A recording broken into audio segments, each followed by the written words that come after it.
warahmatullahi wabarakatuh. Waalaikumsalam warahmatullahi wabarakatuh. Syukur alhamdulillah ya nak. Bengi iki takon awak dhewe nyangeki mbok ana mbubuke dhewe, ana omahe dhewe. Ing Laladan Desa Ngaglik, Caper Sawahan RT 4 RW 2 Kecamatan Kasipan Kabupaten Bojonegoro kene. Wah iya yo.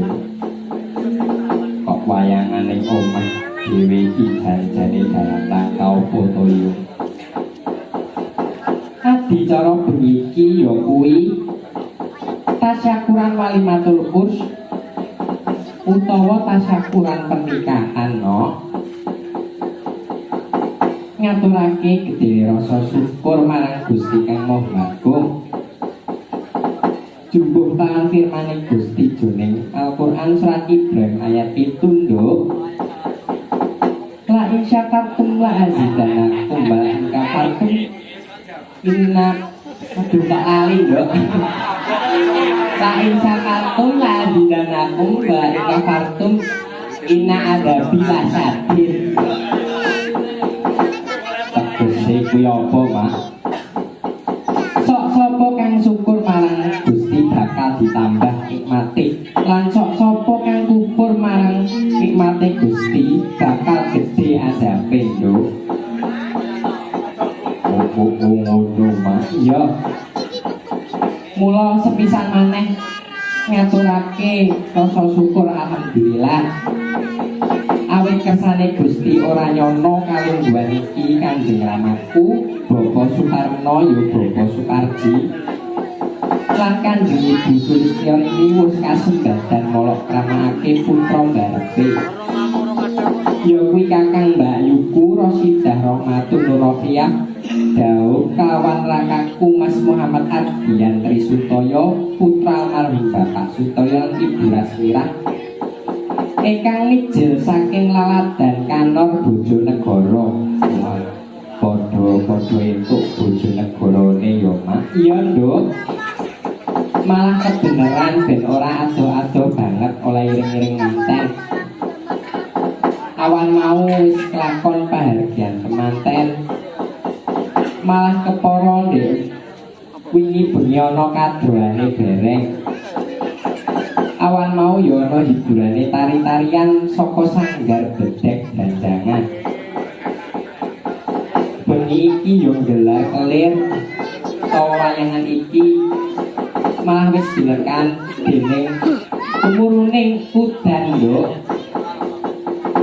Ya muga-muga ki petanda yen anggone tasyakurane Bapak Suparno kuwi barokah. Amin Allahumma. Wah, meriah ya Nduk. Meriah ya Mak. Alhamdulillah Nduk. Melu ndedonga muga-muga anggone Bapak Suparno tasyakuran bengi iki rezekine ora lokane tambah kebak. Amin Allahumma. Uga ngaturake donga kunjuk marang Gusti Kang Kaya Jagat. Muga-muga anggone bebrayan temanten kekalih tansah dadi keluarga ingkang sakinah mawaddah warahmah. Amin Allahumma. Amin Mak. Lah bengi iki kuwi tanggapan apa sambatan to Mak? Nah, ngene Nduk. Saben-saben wong iki mesti takon ben tak parno. Sok duwe gawe manwar nanggap dalang sapa? Terus diwangsuli bapak. Ra nanggap sapa-sapa mbebyakne anakku dhewe ngono.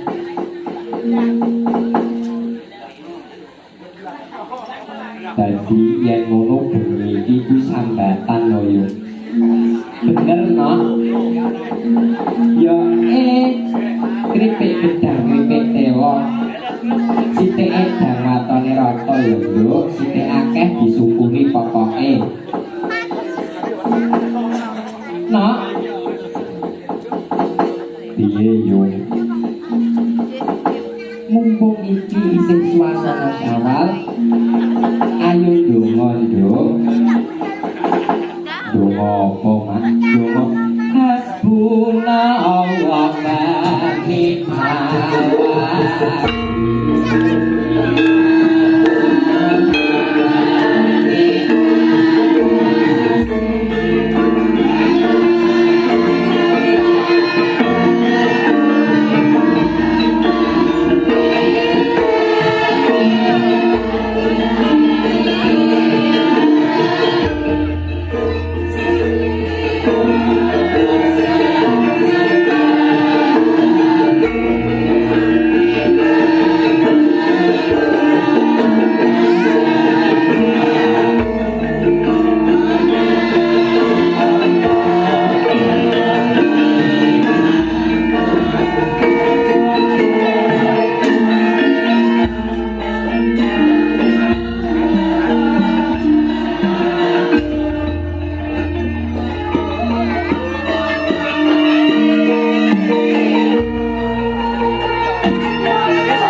Studio ngaturaken guning panuwun dhumateng para sanak, para kadang sederek-sederek sedaya keluarga besar ingkang sampun rawuh kanugi neduyung kadhaprat manten menika.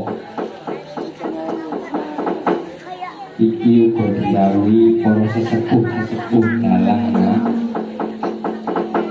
Mbah Tomo, Mbah Yasibin, Kakek Sambong, Dalah Karawan, Pak Dibong, sembah nuwun, sembah nuwun. Uga ngaturaken guning panuwun dumateng Bapak Guru kula Bapak Nuryanto lan ugi para kanca-kanca yoga sanggar seni Cahya Sumirat Yura.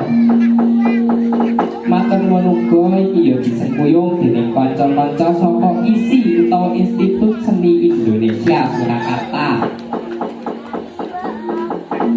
Direwangi adoh ka Solo, Nduk. Bar ujian langsung ngangkat rene. Jare nganti sing gender pi mabuk ning perjalanan. Terus sembah nuwun sedayanipun kemawon. Lemah teles Gusti ingkang bales. Iki apa ya di live streaming yo.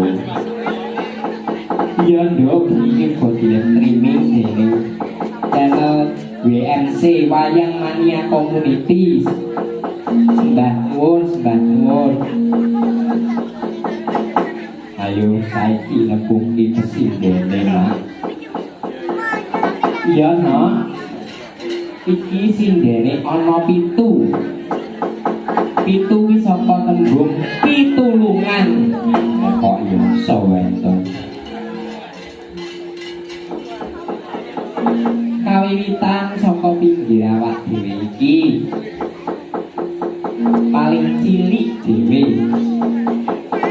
Seragame kok beda dhewe.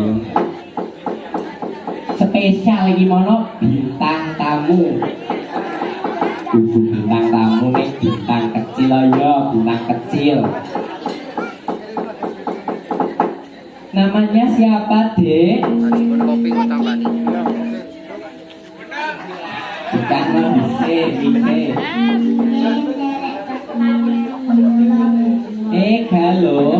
Galo sinten?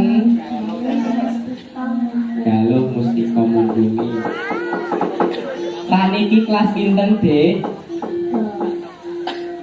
Lah begini ki derek nyinden niku besok napa besok napa mboten mlebet sekolah. Mboten. Sing ngajari ngono ki sapa? Ya Masih. Mungkin sampai goro-goro nggih. Mboten ngantuk. Lerek ngetan, Duk.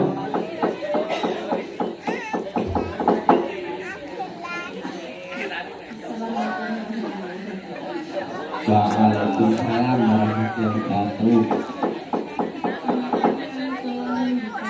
Invitasi dan Invita para meja saking pundi, Mbak? Malang.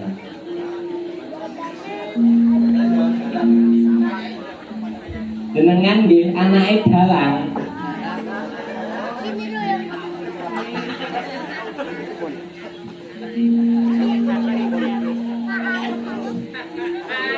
Loh, tak meneng wae. Nggih. Dalang sinten?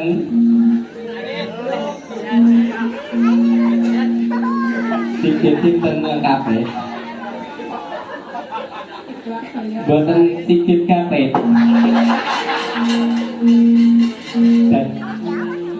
Dadi Nindita iki anake dalang Nduk, dalang Pemalang, Pak Sigit Wardoyo.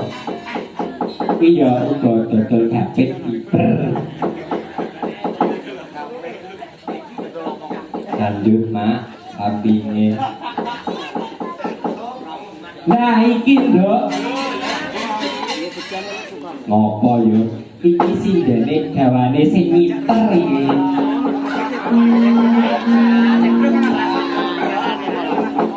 Yo mengko kon nyanyi duet yo. Yo dipun dhisik no. Paling asma sinten, Mbak? Naila lengkapipun Syifa. Di dalam saking pundi? Saking bukan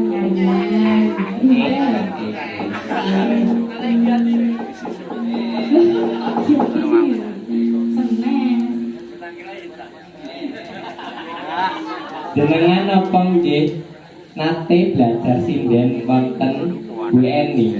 Nate kalau sadurunge wonten SMA. Saged Tapi memang berjalan beberapa kali pertama tidak karena tutup corona.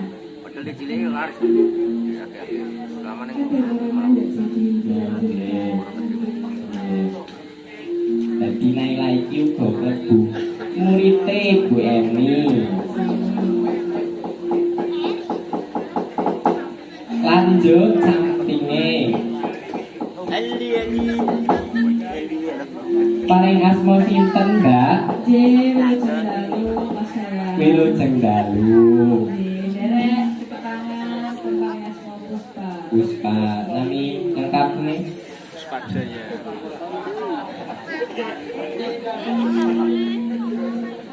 Isnaini Puspa. Isnaini kuwi saka basa Arab nggih.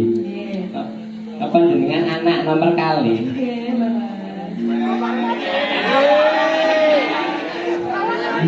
Aku juga sama kok, juga anak kedua. Anak jodoh nih, jodoh. Kayaknya cocok.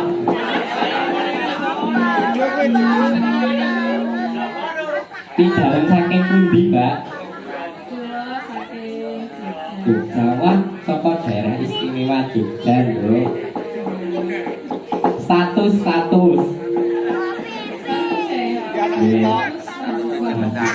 Maksudnya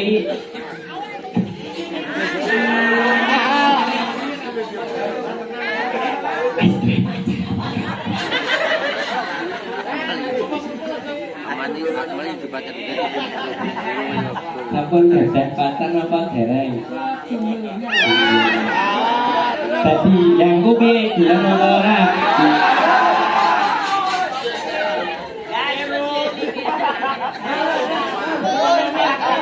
Bulan Mbak Puspa. Maksudnya pacar itu pasangan acara.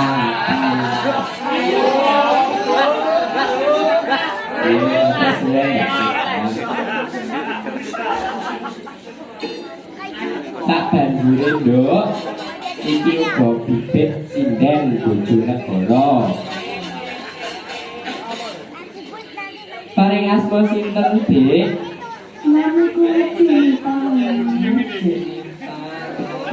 Niki wau kalih sinten, Nduk? Kami Kalih bapak wau. Bapak sinten? Mau dandan piyambak napa didandani?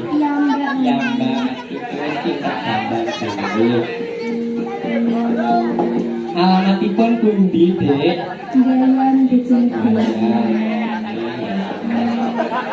Nggih kula kenalkan inti dados sinden. Sinden sing kondang. Aja pacaran dhisik lho. Tenang kuwi ora ngapusi.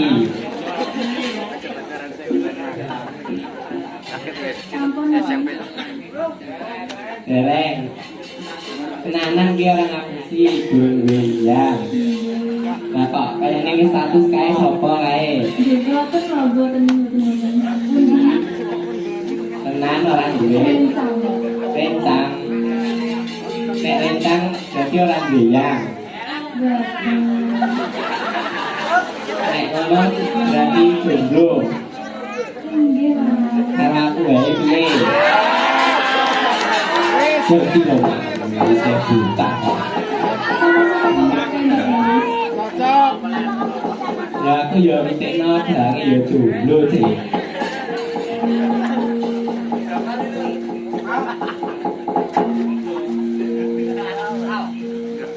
Salajengipun menika sampun boten asing malih meski tiyang-tiyang mriki. Asmanipun sampun terkenal. Sindenipun Pak Igit, Pak Sigit Arianto. Menika Ibu Eni Wulandari. Sembangun nggih Bu, kok ditunggoni anake. Nggih, sami-sami. Aku gak mau tembak, Mas.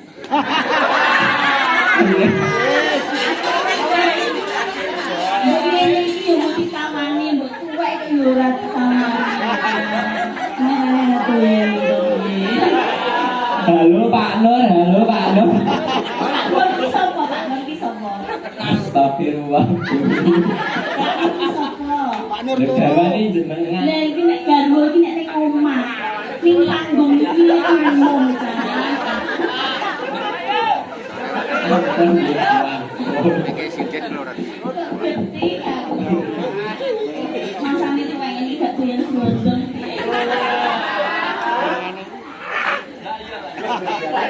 Iki lho sing manggil ngoyak aku tak kok.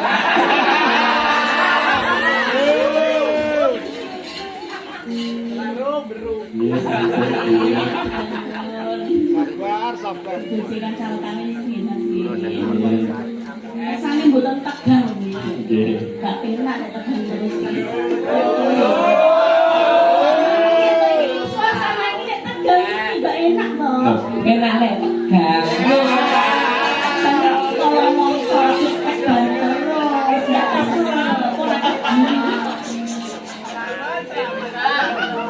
Aku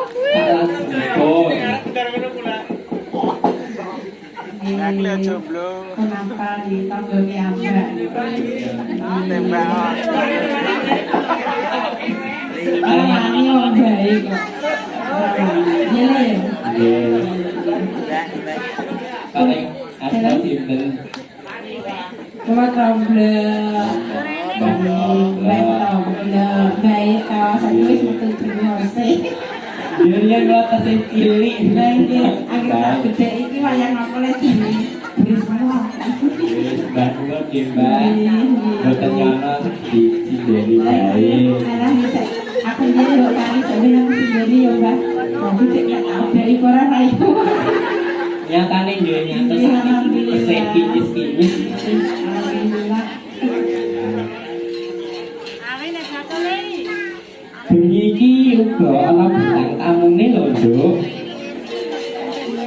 Sopo, Mak? Pelawake. Wis siap apa durung pelawake? Sopo yo pelawake? Cak Gandus karo Cak Gandul. Ya wis siap tenan apa urung iki? Oh wis. Ini berarti standar wis siap. Yen ngono enggal diakuri munggah panggung Mas. Ya Nduk, sepoti mikat manuk.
munggah garing bredeg. Ya ora tak. Lah, pripun garapane ora umume dagelan. Biasane munggahi serampat. Iya nggih. Sak-sake dalange sing ngatur dalange kok. Nggih. Iki ganti Lihat buat ngomong. mikem ganti. Oh iki. Tahu mungkin barang aku terus digo sindir-sindire do semaput. Aku nang kono iki wedi. Lho, iki jatahmu. Aku seneng saya naik kabel. Lah kenapa kok punya pengalaman? Tahu nang kono iki kolu. Lah iki kan gak kena juga. Iya ora iki iki. Iki kecil ora karo lu kok iso mangsaku. Tangannya deh. Nah, Padahal sing main nek paling kurang rapat didos. pangapunten Mas Tegar nggih. Nggih. Alhamdulillah gladi wano. Sugeng dalu assalamualaikum warahmatullahi wabarakatuh. Waalaikumsalam Nggih matur sembah nuwun ya satus nderek piwiti atur. Datang mriki kula atur hormat kagem sedaya para sedulur sepuh saha teng mriki mugi pamirsa saged terhibur.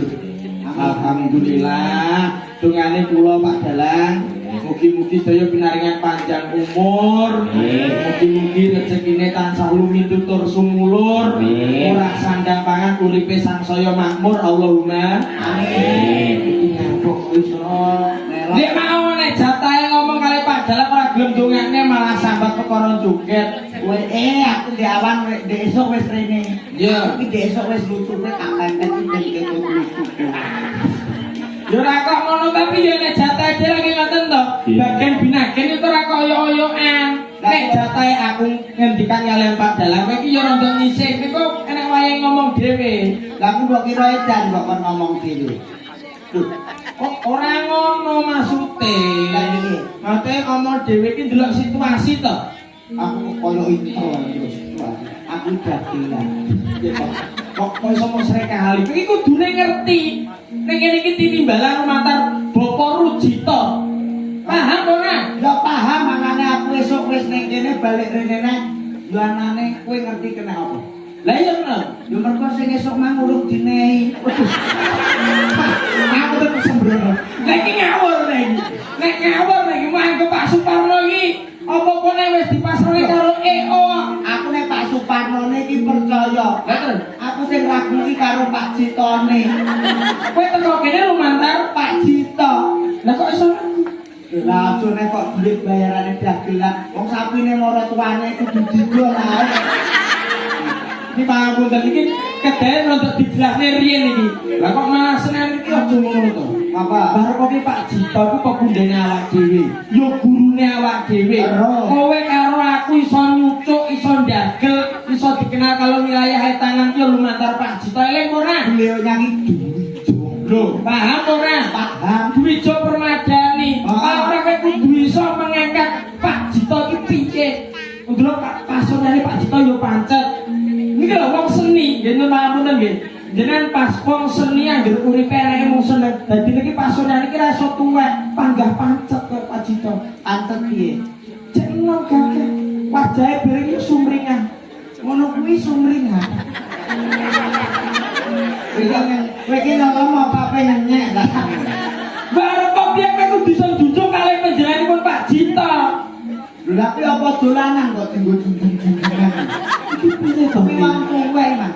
Pak angel men to Pak niki pripun jenengan jelasne Pak. Iki kok iso mati Pak. Ngerti ngene lho. Kene iki ora iso. Salam iki. Jalang iki ora iso. Jenengan ngandani wong arep Pak Jito iki Pak Diri kan jenengan. Mas kula. Mas. Mas sepupu. Mas.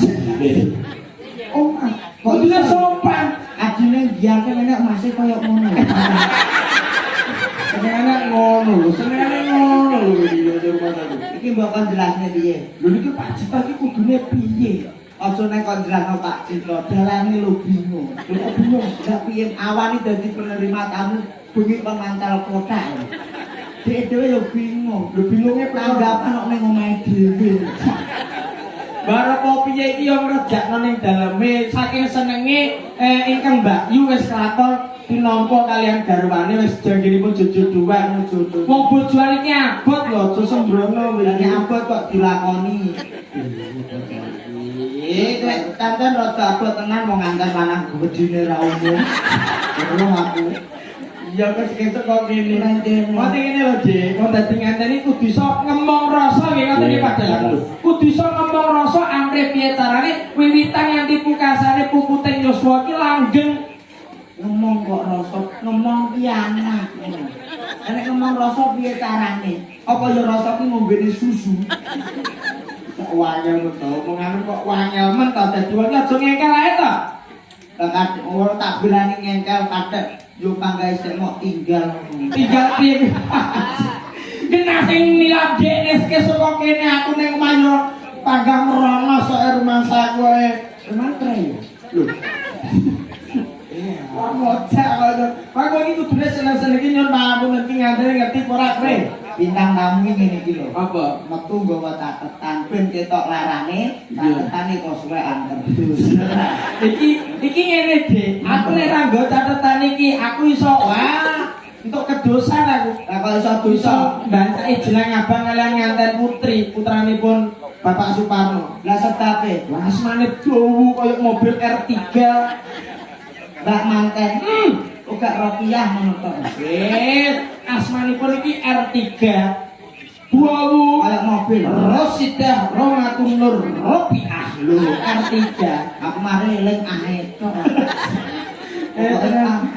Garwane menika Mas Muhammad Ardian Trisutaya ingkang saking Kanor nggih Bu nggih. Saking Kanor. Ngono dongane. Kanore pundi Mas manten? Hilang. Ngono malah eling adine timbang. Bicara kok piye iki asmanipun Pak Sutaya putrane hebat-hebat. Nggih. Ingkang menika Mas Tegar Haryosena. Lho, jeneng Jawa tetep dinggo. Dadine agama Jawa budaya iku dicepeng kalian panjenenganipun ingkang mengkugati Bapak Suparno. Nyoto. Sing adike Iki sing dili Galuh Mustika mumpuni. Dadine iki apa-apa iso. Iki wiwitane wis iso nyinden. Lho. Hebat ora? lho nek kuwi yo terbukti. Ora kaya kowe. Ngopo? Gendang kondang kok anak metu kok jenakno brundul. Piye? Kalau ora iki jeneng Asma Minaryo Joko nama membawa cerita, nama membawa peristiwa lagi ngoten to, Pak. Mas Tegar, karepe ben Tegar menghadapi segala masalah. Ngerti. Lho ombyake jaman seni budaya kaya ngene nyatane iso mengikuti pagelaran megawe kaya ngene. Lho, Iku mergo sinaune pas iya. ning gone Canggar Cahya Sumirat. Lho hebat ora? Nek bluro. Ngerti ora kowe Cahya Sumirat? Ngerti sing ulang Pak Cahaya. Ini pacare ngerti. Ngawur Pak Cahya untung Cahaya. Pak Nuryanto dalang. Lah yo Nuri Cahaya. Yanto ki lanang, iki Nuryanto ki Cahaya lanang. Mergo muni Nuryanto ki kulino Gembol Center. Sentre Pak Nuryanto yo padha. Mbok takok kuwi. Awur karo rumah saku dongakne. Nggih, matur sembah nuwun pancen bener kabeh sing sampean kandhakno Mas. Iki wit isuk tekane bengi nggen kabudayan dikelar kabeh. Nah. Mau esuk tari-tarian gambyo. Kowe sing luwih cetha. Branjanan yo nduk tari mau. Blecek barelan nduk Mas. Jangan terus ana tari campur sari. Bengi malah meriah meneh. Wayang pagelaran. Nanggap wayang. Sore yo rancak anggenipun dulur-dulur ngiringi para sinden nembang campur sari. Najan ora nganggo orjen tapi di rumah niku sok terenyuh ning ati. Jos. Terenyuh wong nanggap udan barang iki. Nanti Model mereka Gece loh, kalau rumah sakit utik ngene iki Pak Dino kabutan Mas Tegar. Udan iki kali ngendikane tiyang sepuh supados bapak iki mboten cengaken penggalih, mboten gelo ing manah. Udan iku udan sing nggo barokah, udan sing nggawa berkah lagi ngoten to. Nyatane tamune lho najan tok udan biasa kok ngono tapi tamu iku kebak andhek. Wiwit kok nanti tekan pucuk lurung ngono lho tak kandhani kuwi. lho ngene iku ora perkara barokah. Lho, mergo sedulurane ingkang ngamuk gati, seneng kekadangan, seneng kekantar lagi ngoten to. Seneng Serawung 3S lho Pak Suparno iki. Napa niku 3S? Sambang sambung sumbang. Seneng sambang kekadangan, seneng sumbang nggih kontrol duwe repotan. Dadi niki seneng sambung seduluran mulane dulure teko akeh. WMC alhamdulillah yo melo komplit. SBA komplit jangkep yo teko kabeh. Ki mergo kerukunan, Dik. Ora kok ngeyel. Pripun lho iki kok modele ora iso mengangkat harkat martabate tuan rumah. Iki anane teko kabeh tampune sak pirang-pirang. Sebab ora mergo rukun. Lah piye? Pancen ki sakmene kae ditonjok kabeh. Menene ngono iki lho Mas aku. Lah kadang ditonjok etitif kok. Oh, Tapi ya to nek kancan sedulurane ora becik, ya mesti sing nyengkuyung ora ono. Aku ngerti kudanan pelo. Wong kopi yang mau diaturi, lagi mau jaga daya kayak kaca-kaca nggih. Oh, kita sumringan kabeh panjang yang ketok num-num. Itu ya Mas, ndang gawe. Iki malah calon bakal bibitan apik nggone bluro kok iso Kalah mbek cinta. kok iso kali cinta iki ya dalang to nggih dalang. Iki dalang komplit nggih. Niki nggih mbok arep piye iki dedengkote dalang sing manggon ngarep iki. Dalang apa? Baik. Iki Lho. Piye to? Iki nom-nom piyambake tuwa dikok pojok dhewe. Iki dalang. Jagani nek wayah enek penyanyi sinden padha nyanyi kira iki dalange kerusuhan. Dadi nek iso misah ngono lho Mas. Apa nelaman? mergo wong tuwa wicaksa. Ngono tembunge iki tetep kena diganti-ganti. Tak kira digono pinggir dhewe mergo pandak tuwek dadi nek kudu kuyung genah. Nek kok didokne rono ya rumah aku. Alhamdulillah Mas Tegar nggih. Niki dongane jenengan, kula ampun dongane. Nek jenengan harapane kalian Mbak Yuni pun pripun? Harapane nggih saged langgeng ngantos kaken lan ninen-ninen. Lah, hebat. Iki ketoke nek tak rungokke saka dalemipun ingkang hamuku ganti sing digoni dadak Pak Sawoyo iki mau. Ketoke taun ngarep iki Pak Suparno karo mantune. Masa lah piye sinden mah piku ditembung kabeh. Dalang. Kok ora Aku teke wong ditawani dadi pacare, paling nek bedhe aku siji. sing gelem. Sing gelem nek sing pojokan. Ora kuwi bae. Lah yo gelem menehi pangestu. Oh. Lah nek ngono kudune cecok. Barep apa piye nono-nono aja nganti ninggalke wong tuwa. Ora lho, Pak. Ngono. Sampeyan wis niat cara nikahne wis mani tenang urung kok pacaran lho. Derek. Aja, nek kena tak kandhani ora sah rabi timbangane kowe kok menyesal. Iki piye to? Iki Pak, ngomong sampeyan tinimbalan kene menghibur tamu undangipun ngahamuku jati acarane ngantenan. Paling ora kamu harus bisa mengasih bot repote ular-ular lah. Nek ular-ular tingku lah aku Majinamatan dolo dina kok melakon ora pengen nikah piye to? nganteni penake nek sesasi, rong sasi, telung sasi. Lah terus Wong berarti ora penak. kok iso? Balekno buangan. Nek piye Mas? Bae yo akeh. Tur nek tak pikir-pikir. Piye? Ngopeni bojo ki penak nek lara timbang waras. Loh. Wong urip kabeh dijaluk sehat saking wonten Bapakku nggih. Dulur-dulur iki lho, alhamdulillah najan to wiwit bar bodho gletak nganti tumakane arep selo. Tanggapane yo lancar ora tau leren. Iku awake nganti ra kober mangan awake kuru-kuru. Kita ta iki Iya to. ora kok diet tapi saking sembadane tanggung jawabe. Daluk yo sehat kabeh. Tapi nek bak ngopeni bojo, Iya. kuwi penak nek lara timbangane waras.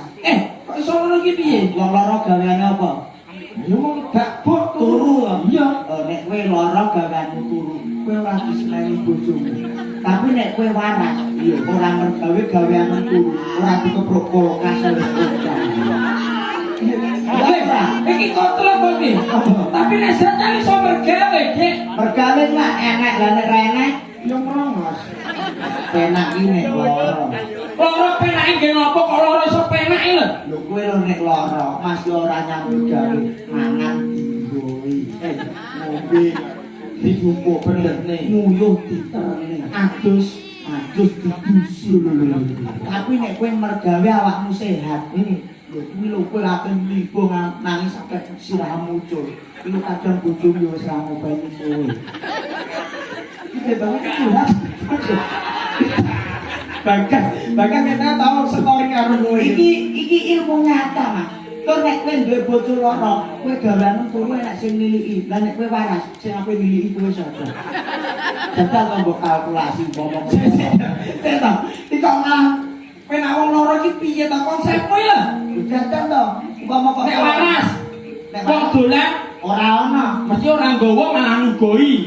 Rugi. Tapi nek kowe loro nek wong dolan malah gawani. Kadang digawakno buah, kadang digawakne roti. Sing lanang kadang nyampe sing wedok nggawa gawan. Bener. Kuwi karo sakmene kae miliki kowe wong siji 50. Lho gak yo wis kok wong bedae. Yo ora nek loro. Kowe yo tahu. Yo tahu dene aku nek nane ning tepu piro kae? 7 dino. Apa? Panu. Penatok ngeri aku ndok nang orang kaya. Kok jare dibedel dasmu. Tapi nyatane yo kasil kok aku Panu di kesel mari kok. Dadak bener rumah sakit kocelok kok. yo ben ditiliki wong. Kuriye ditiliki. Mergo kowe ngerti tanggamu sing ora mergawe mergo loro ditiliki. Terus akhirnya kowe pengen ning rumah sakit mergo loro panu njaluk oklan. Bener 7 dino. 7 dino. Ya hasil. Asal mulai tuku motor Beat Street. Perkara loro panu. Beat Street. Beat Street. Ngeri ta ini. Kuwi nek iso dibudayakan, Iya. kuwi engko iso tambah ora mung trimo Beat Street. So, nek kowe lara panuneh, kowe ning rumah sakit, mulai aja kesusu. Nek mau mareng mulai ngabari aku dhisik, aku tak pesen karo bojomu. Tulung gandhe sareng mulai engko ndang panjer gendera kuning. Kuwi ora trimo Beat Street enek engko sing nggawa beras, enek sing nggawa gula. Kowe engko lho aku wae diterno digendong pisan. Tenang kuwi, penak dimolang kaya raja. Kaya raja kuwi kaya wong mati.